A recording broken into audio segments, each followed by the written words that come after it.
Big boss അഗ്നിപരീക്ഷയുടെ episode 4-ൽ എന്താണ് സംഭവിച്ചതെന്ന് നോക്കാം.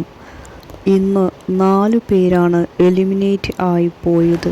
ജഡ്ജസ് പറയുന്നുണ്ട് ടാസ്കിൻ്റെ അടിസ്ഥാനത്തിലല്ല എലിമിനേഷൻ നടത്തുന്നത് എന്ന്, മറിച്ച് അവരുടെ പേഴ്സണാലിറ്റി നോക്കിയിട്ടാണ് എലിമിനേഷൻ നടത്തുന്നത് എന്ന് പറയുന്നുണ്ട്. ഇന്ന് അവർക്ക് വ്യത്യസ്തമായ ടാസ്കുകൾ കൊടുക്കുന്നുണ്ട്. 4 ടീമുകൾ ആക്കിയിട്ടാണ് ടാസ്ക് കൊടുക്കുന്നത്.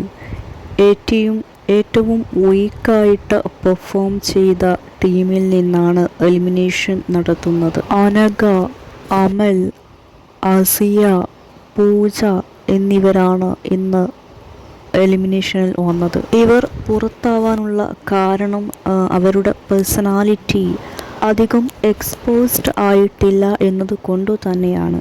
പക്ഷേ പൂജയുടെ പേഴ്സണാലിറ്റി എക്സ്പോസ്ഡ് ആയിട്ടുണ്ടായിരുന്നു. പൂജ എലിമിനേറ്റ് ആവേണ്ടതായിരുന്നോ എന്ന് ചോദിച്ചാൽ പൂജ കുറച്ചുകൂടി നിൽക്കേണ്ട ഒരു കണ്ടസ്റ്റൻ്റ് തന്നെയായിരുന്നു. കാരണം പൂജ എല്ലാ കാര്യത്തിലും പ്രതികരിക്കുന്ന ഒരു കണ്ടസ്റ്റൻ്റ് തന്നെയായിരുന്നു. ബിഗ് ബോസിൽ അങ്ങനെയുള്ള കണ്ടസ്റ്റൻസ് തന്നെയാണ് വേണ്ടത്.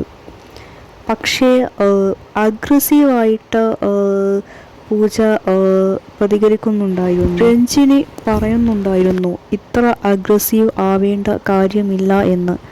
അതുകൊണ്ട് തന്നെയായിരിക്കും ജഡ്ജസും പൂജയെ പുറത്താക്കാനുള്ള തീരുമാനത്തിലെത്തിയത്.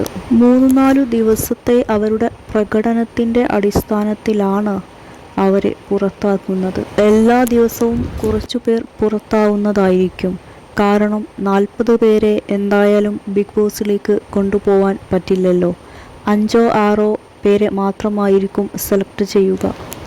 ബിഗ് ബോസിൽ എല്ലാ ഷെയ്ഡ്സും ഉള്ള ക്യാരക്ടേഴ്സ് അനിവാര്യമാണ്.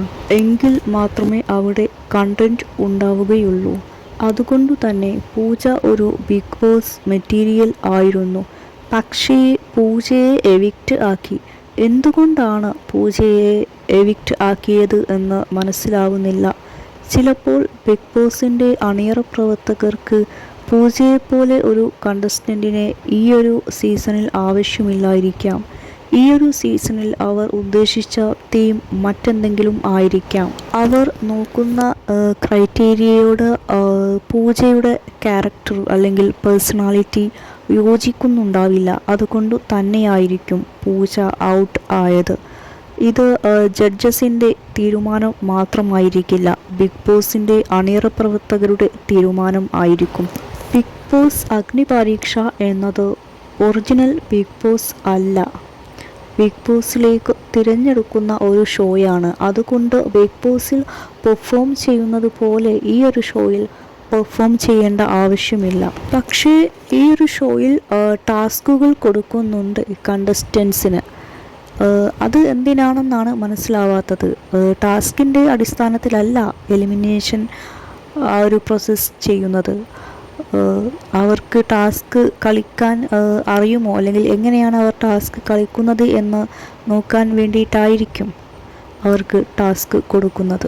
അതുപോലെ ടാസ്കിൽ അവർ എങ്ങനെയാണ് കോ കണ്ടസ്റ്റൻസിനോട് ബിഹേവ് ചെയ്യുന്നത് എന്നൊക്കെ ജഡ്ജസ് നിരീക്ഷിക്കുന്നുണ്ട്. അണിയറ പ്രവർത്തകരും ജഡ്ജസും നിരീക്ഷിക്കുന്ന പ്രധാനപ്പെട്ട ഒരു കാര്യം തന്നെയാണ് കണ്ടസ്റ്റൻസ് കോ കണ്ടസ്റ്റൻസിനോട് എങ്ങനെയാണ് ബിഹേവ് ചെയ്യുന്നത്, എങ്ങനെയാണ് കൺസിഡർ ചെയ്യുന്നത് എന്ന കാര്യം.